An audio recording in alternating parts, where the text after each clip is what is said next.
It already looks like the honeymoon phase is over because people are starting to dig into these executive orders, the whole stack of them that Joe Biden signed yesterday, and not too many people are happy. People on both sides of the aisle, I guess, maybe, unless his entire base is just on Twitter because they're having a fucking field day, loving some of these, but for the most part, yeah. It's what I was thinking, and a lot of people are vocalizing those thoughts, even some leaders in the government right now. And we're going to go over the ones that I wasn't too sure what the verbiage would be on them. And then, yeah, we're going to finish with a big fucking stuck landing at the end, hopefully. But yeah, first and foremost, this was the deregulation order. Okay, this was the pause on deregulations. It was just a little short brief on that CBS article that we had yesterday. And it just is like, what the fuck is this? But it's important because it does a lot. I was kind of thinking that, but now we got clarification. President Joe Biden has rolled back executive orders from President Donald Trump aimed at cutting federal regulation burden, hinting the already enormous regulatory regime may spring back from its pre-Trump days. In two January 20th executive orders, Biden nixed about a dozen orders of Trump's that pertain to regulatory reform, including one of reducing regulations and controlling regulatory costs, and one expediting environmental reviews and approvals for high priority infrastructure projects. Deregulation is one of, yes, Trump's top achievements. Regulations are an important tool of the federal government to address the crisis facing the nation. Holy fuck, is that a political way of saying absolutely nothing in about 20 words? Regulations are important because they slow everything down. You know, come on, man. The Office of Management and Budget, the OMB, estimates the annual cost of federal regulations is about $140 billion, though the full compliance costs, economic and GDP losses. Oh, don't worry, we're not looking at those anymore. It's just all about diversity and climate change. That's all we're looking at right now. And social costs is roughly $1.9 trillion. Oh, good. That was just as much money as Biden's going to be giving away in his COVID relief bill. That's good. That's good. According to the CEI report and a 2017 paper by its Vice President for Policy, Wayne Cruz, lawlessness, unaccountability, and regulatory dark matter to make their promised comeback in a Joe Biden White House. Oh, that wasn't praise for Joe Biden. Oh, that was just accurate criticism. Yeah, so, okay. So right now, as of right now, he hasn't rolled back any of the Trump tax cuts. I'm sure those are going to be coming either in the dead of the night or within the next couple of days. So wait for those. And already new regulations is going to mean new money needed. And guess where that's coming from? Your pockets, and not from any of the profits that would have been made from the Keystone XL Pipeline. Oh, and it gets even worse than that, because we covered that yesterday. I've been hot over that one because that costs us significant amount of money, okay? Up here in Alberta especially, because that's where it fucking starts, and then it was supposed to end in the Gulf of Texas. Yeah, it was supposed to be a huge fucking project. It was supposed to go, all the way through my beautiful province, and then it was supposed to go all the way through your guys' beautiful country.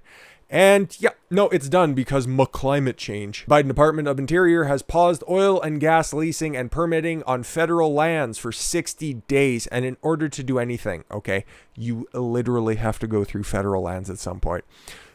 Pipelines, for those of you who are uninitiated, are miles and miles in length. They don't just go from here to your neighbor's house. They go through acres of field. It would be nearly impossible unless you're going to be making big routes around federal lands. Everything's just going to be paused again for another 2 months. And then guess what? You're going to be looking at April-ish before anything can start moving. And that's when breakup comes. And if you're outside of the oil field sector, you have no idea what the fuck breakup means. That's when all of the frost starts coming out of the ground after the freeze, and everything gets put off for like 6 to 8 weeks because there's road bans that comes on. I know I'm diving into the weeds on this one, but realistically, nothing's going to get rolling in the oil and gas industry for 6 months, okay? In the northern half of the country in the United States. Up here in Alberta, we'll fucking deal with it. But I'll get to Canada's response in my third video because, oof. Yeah, the 1,700-mile pipeline was planned to carry roughly 800,000 barrels of oil a day, a not insignificant amount. of oil, okay? That is fucking huge. Well, you seen the pipe that was supposed to be used for it. Whatever. No use crying over spilt milk. Yes, from Alberta, northern Alberta, not just from Calgary, where it'd be like a fifth of the way through the province. But no, it was supposed to start up here, I think in Fort McMurray, or at least farther north than that, to the Gulf of Texas, passing through Montana, South Dakota, Nebraska, Kansas, and Oklahoma. Keystone XL President Richard Pryor. Oh, better know some jokes, funny man. Said over 1,000 jobs, the majority unionized, will be eliminated in the coming weeks. We will begin a safe and orderly shutdown of the construction. Yep, that fucker's going to be out of work too, just like everybody else, because Joe Biden doesn't care about unions. He only cares about the government. Aha. Anybody else feeling bad about your votes for Biden? Well, you should talk to your Civil War grandparents. But yeah, some Republicans are speaking up against this. I don't know, the ones that are still kicking around there that are trying to make sense of all of this. Yeah, that's the pipe that they purchased in 2012. Like I said, this has been on the table for over a decade now at this point, and the fact that Stephen Harper, he was our prime minister at the time, couldn't get Obama to sign off on it. And then Trump wanted to go ahead with it, and Justin Trudeau couldn't get it to go. And then Justin Trudeau, well, for all intents and purposes, cucked out to Joe Biden, which is fucking hilarious. If you thought that Joe Biden was quite possibly the weakest leader in the developed world, there's still Justin Trudeau in power. So you guys are safe with that one. President Joe Biden's cancellation of the Keystone XL Pipeline construction permit, approved by his predecessor, is drawing heavy fire from congressional Republicans. Heavy fire from congressional Republicans. All right, let's fucking temper that response. President Biden's decision to rescind an essential permit for the Keystone XL Pipeline puts thousands of present and future union jobs at risk and undermine the trust of our friends and allies in Canada.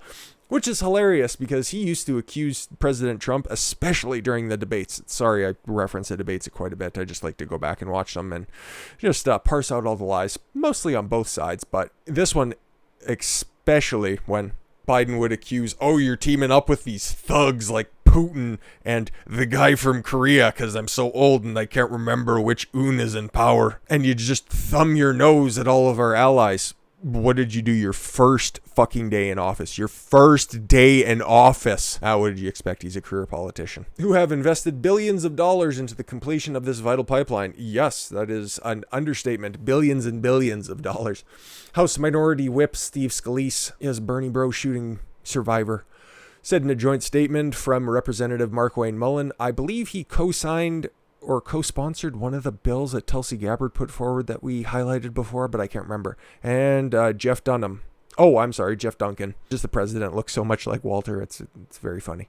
Mullen and Duncan are co-chairmen of the House Energy Action Team. They're part of HEAT. Well, don't attach yourself to any piece of regulation that you can't walk out on in 15 minutes or less. A GOP caucus that also includes House Minority Leader Kevin McCarthy, you fucking two-faced cocksucker. Mullen and Duncan are both part of the HEAT. Oh, I'm sorry. This is the HEC committee. House Energy and Environment Committee. Pete Stauber, Republican from Minnesota, had some tough talk. The Keystone XL Pipeline would support over 10,000 union construction jobs. Yes, they would have. I don't know how the oil and gas industry totally works in the United States, but yeah, if all of your pipeline work is unionized, 10,000 is definitely an understatement when it would have came to the potential jobs. So, in the U.S., and wages were expected to exceed $2.2 billion. Yes, because you get, at least here in Canada, in Alberta especially, you get paid handsomely to work in that horrific industry. It's tough, but it pays well. The project labor agreement with the 4 North American unions would ensure the project is built with well-paying union jobs. That doesn't matter. Everybody needs to be on the government tit. Keystone XL has executed a memorandum of understanding with North America's building trade unions and construct the project's renewable power infrastructure. The project would provide $10 million in renewable energy jobs. Very close to what's being put into place. And invest a total of $1.7 billion in renewable energy infrastructure. In addition to the creation of direct American union jobs, roughly $1.6 billion in construction contracts were recently appointed to companies in Wisconsin, Montana, and Texas. In total, the project expenditures are occurring within businesses in 29 states, and they all get to miss out. But okay, there are any Democrats standing up for their constituents in any of those states that I have mentioned before and that would have been affected positively by the creation and the construction of this XL pipeline. None of the 9 Democrats on the Senate panel released statements on Biden's Keystone decision, though one of them, Senator Martin Hendricks of New Mexico, praised the new president's decision to rejoin the Paris Climate Accord. Fucking Democrats are useless. Useless. They don't care about you. They don't care about the union jobs that they claim to care so much about. Obviously, they would have not made this such a prominent issue. This executive order would have been signed, 102 days after Biden took office, and it just would have been very quietly put in there and everything would have been dispersed if he didn't want to make a big fucking scene about it. But don't forget, Biden doesn't care about union jobs. He only cares about satisfying his radical left base and all of those people that are so scared of the coof. Ugh. But good news, because Biden has this grand strategy and he's going to ramp up vaccine distribution. And in order to do that, he has friends from Amazon who are willing to help with vaccine distribution. Odd, right? Because the Democrats, they ran that, Trump is just controlled by all the big business out there, and Democrats are all about the little guy, and they're here for the working person. But as soon as Biden takes office, Amazon, quite possibly the biggest corporation in all of the world, immediately wants to help out with the good old government, because we know that all you little guys out there really just need a helping hand, and we'll be out there to help distribute the vaccine because our distribution network is just so vast. Because thank you, Joe Biden, for you and all of your governors shutting down all sort of business across your country in order to make our empire grow. It fucking makes me sick. But I also mentioned that Joe Biden has this grand new plan and it's going to be such a great fucking success. And if you can't tell that I'm using such sarcasm that you could invite over a former vice president and current president to smell it from my hair, I'd advise you that, your sarcasm detector's a little bit off. And his plan, we all see, and it was just a carbon copy of what President Trump was doing. And it's clear to see that, Biden really doesn't have a plan, and it's not going to be terribly effective. And it's barely any more streamlined, even though he's going to be getting a whole bunch more help from the likes of Amazon and every other big country or big corporation around the world. No, he's currently helping all the big countries around the world. Oh, China. Joe Biden snaps, "Come on, man," as his plan for 100 million COVID shots. But wasn't he being critical of President Trump for not, first of all, he said that it was going to be impossible for the vaccine to be created by the end of the year. Oh, and then 2 showed up. And, then they were critical, the entire media complex, and the Democrats were so critical that Trump didn't get enough people vaccinated. But here we go. Plan for 100 million COVID shots in 100 days is revealed to be close to Trump's administration's vaccine rollout. He doesn't have a plan, okay? He always said Trump didn't have a plan, and all of that was projection. They don't have anything except for hating Trump. And now that they have the reins, we see this in action. Walking back everything that they're doing to help unions. Walking back their promise to vaccinate the globe. Oh, don't worry about it. Wear your mask and shut up and don't try to enrich your life. We'll just enrich it for you. Because big government's always the answer. And if you don't believe us, we'll regulate you so that you don't have to worry about it anymore. Let's just read the highlights. President Joe Biden has signed 10 executive orders Thursday on tackling COVID. He's already signed an order mandating that masks are worn in federal buildings. Oh, God, there's so many pictures out there right now of him not doing that. And one for interstate travel, including planes, will follow. Ugh. You're going to see those idiots that are driving on the highway with masks, alone in their vehicle. They're somehow going to be vindicated by this. Fucking stupid. I'm asking every American to mask up for the next 100 days. Sure, and then it'll be 120, and then it'll be 150. It'll never stop. It'll never, ever, ever stop. And soon it'll be, you're just going to have to lock down because you see the spikes right now, and Trump wouldn't have locked down. It was 15 days to slow the spread, and then Trump wanted to open up, and all of the state governors had the option of opening up. Georgia opened up. That was the only good thing Brian Kemp ever did. Ron DeSantis had just flung the fucking doors open. Kristi Noem in South Dakota didn't even bother locking up. But no. One thing that is really good about this is there's going to be an opportunity for people, and the media is going to help do this by proxy, by accident almost. We're really going to figure out what the president's responsible for and what the states are responsible for. Because anytime that Biden fucks up, the media is going to be very, very vocal that it's, oh no, it's the governor's problem. The governor has to deal with this. That doesn't have to do with the president. And then you'll be able to look back at everything that they were starting to blame Trump for and realize, oh, that was the governor's problem.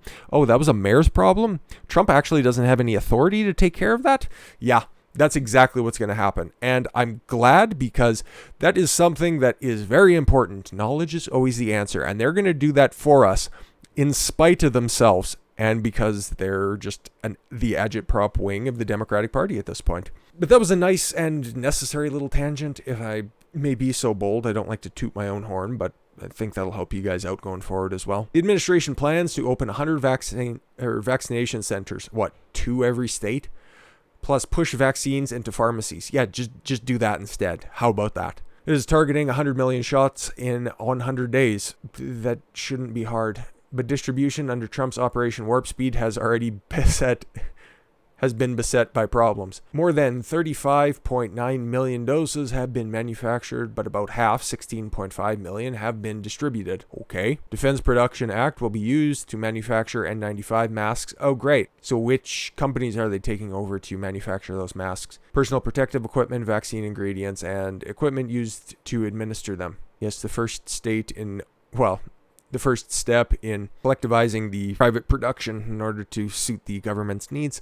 Where have we heard that before? COVID death tolls, yes, past $400,000 on the eve of Biden being sworn in, and the CDC is warning that the total reaching more than 500,000 within a month.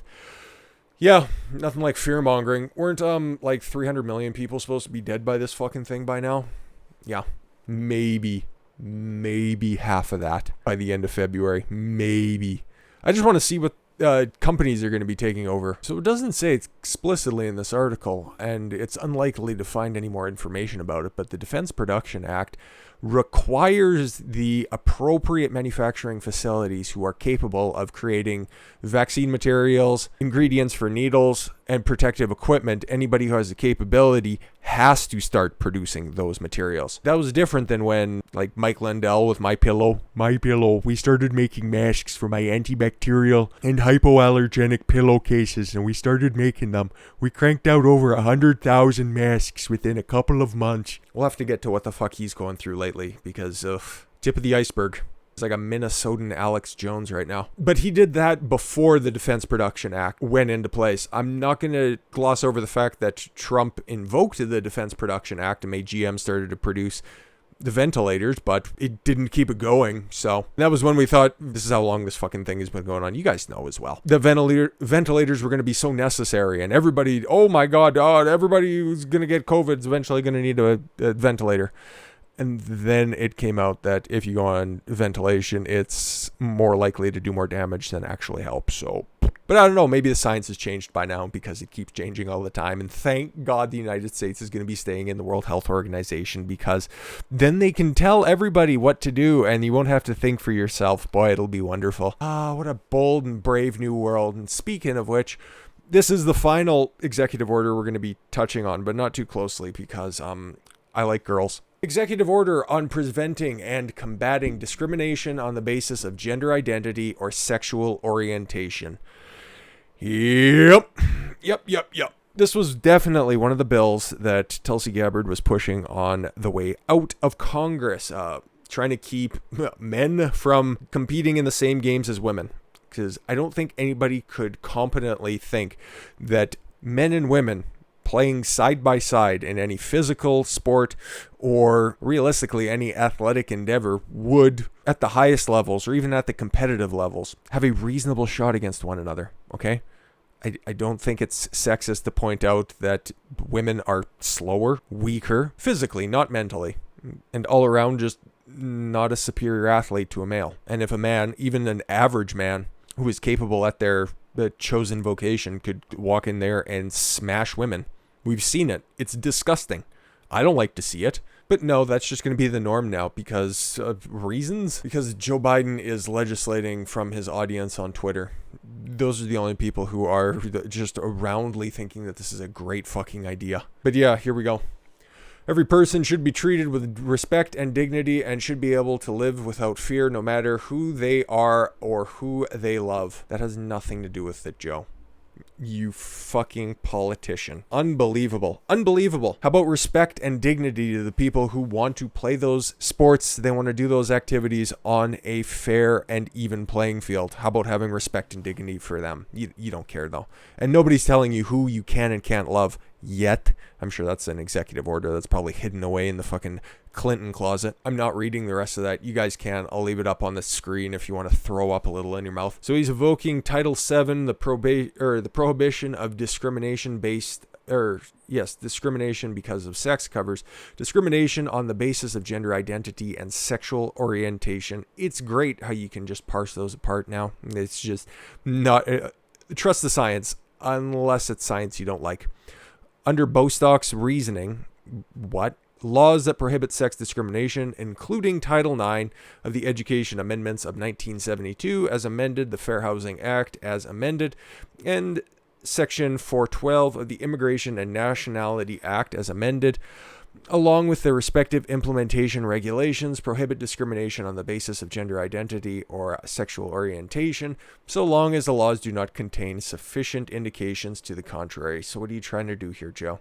Enforcing prohibitions on sex discrimination on the basis of gender identity or sexual orientation. If you haven't got the gist of this yet, this is all about breaking down the male and female divide, just making one homogenous species, one homogenous gender. This is not what the government should be worrying themselves with whatsoever. We already can see with your destroying of the Keystone XL Pipeline that you're already trying to lay the groundwork for invading foreign nations in order to get their oil. Trump worked all that time in order to make the United States energy self-sufficient, but yeah, with one pen stroke, you went and compromised that so you can go in and invade Ethiopia, Libya, sorry. Now you want to keep everybody out of Liberia, apparently. That was another one of those executive orders from yesterday. Let's finish this fucking asinine edict. The head of each agency shall, as soon as practicable, and in consultation with the Attorney General as appropriate, review all existing orders, regulations, guidance documents, policies, programs, and other agencies that were promulgated. That's a fun word. Or as administered by the agency under Title VII or any other state or statute or regulation that prohibits sex discrimination, including any that relate to the agency's own compliance with such statutes or regulations and are or may be inconsistent with the policy set forth as Section 1 of this order.